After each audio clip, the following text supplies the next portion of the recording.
Okay, so good morning, everyone. My name's Luke Wragg, and I'm a health and safety consultant here at THSP. Thank you for joining me this morning.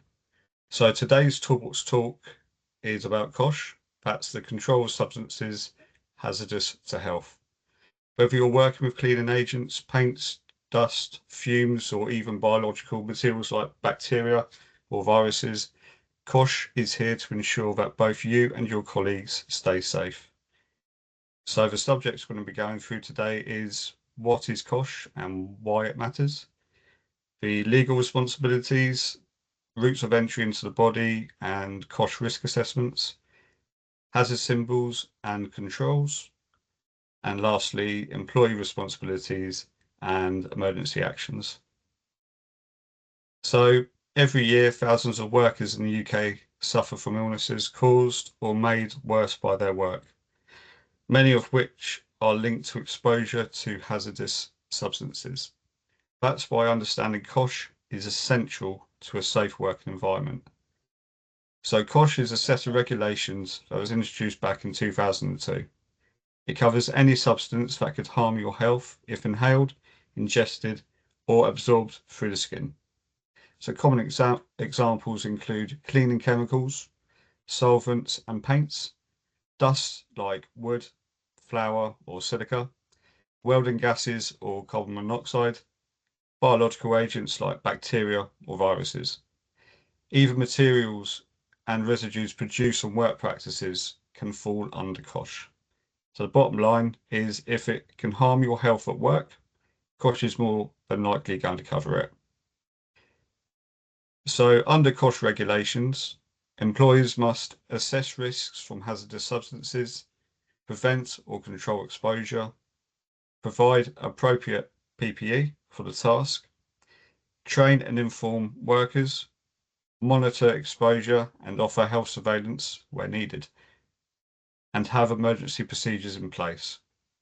But it doesn't stop there. You have responsibilities too, but more on that shortly.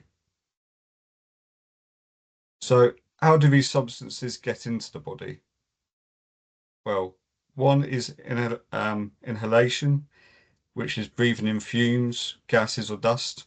Absorption, which is through the skin, especially if you have cuts.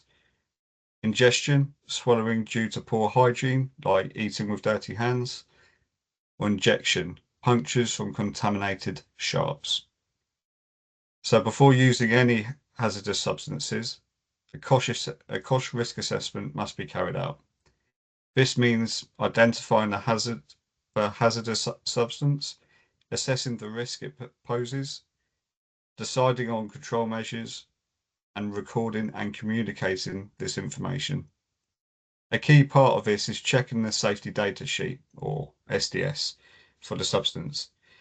It tells you how to store, handle, and respond to exposure, including what PPE is required. So take a look at the containers you use.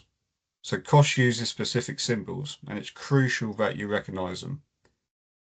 So one is toxic or corrosive, harmful or irritant, flammable, environmental hazard, or health hazard. This also includes carcinogens. If you see these, stop and make sure you understand the risk and the precautions.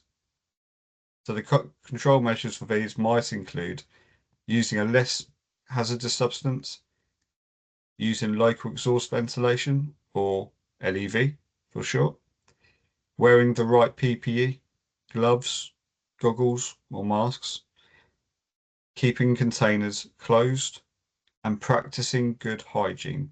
So no eating or drinking in the contaminated areas. Using proper storage and having the correct waste streams in place are also key to preventing accidental exposure. So as employees, you are required to use PPE and control measures as trained, follow COSHH procedures, report faulty equipment or PPE, speak up if you feel unwell or suspect any sort of exposure. Never use unlabeled substances. There's no exceptions to this. If there's a spill, splash or accidental exposure, follow the emergency procedures, know where the eye wash stations and first kits are, including who the first aiders are, refer to the SDS for first aid actions. Preparation can make all the difference in an emergency.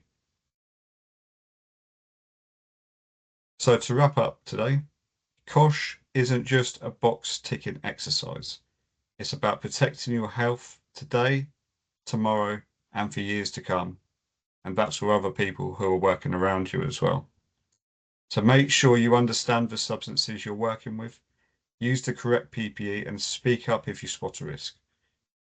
If you're unsure about any substance or procedure, just ask. It's always better to ask a question than to suffer the consequences of exposure. Thank you very much for your time today, and take care.